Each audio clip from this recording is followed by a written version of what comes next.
तख्त बदल देंगे, ताज बदल देंगे, भूगोल के साथ साथ इतिहास बदल देंगे।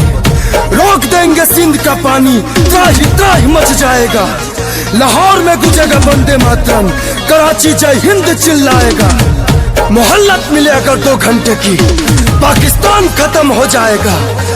एटम बम चलाने क्या बाप तुम्हारा आएगा?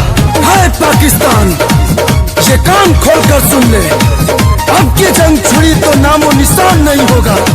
कश्मीर तो होगा लेकिन पाकिस्तान नहीं होगा।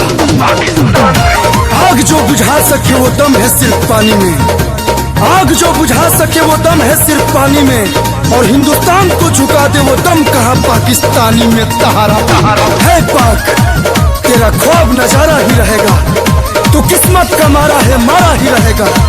तेरे हर सवाल का जवाब करारा ही रहेगा, क्योंकि कश्मीर हमारा है और हमारा ही रहेगा। जितने तुम्हारे देश में बम बारूद बनते हैं, कान खोलकर सुन ले, जितने तुम्हारे देश में बम बारूद बनते हैं, उतने हमारे बिहार के लोग दिवाली में पटाखे छोड़ देते हैं।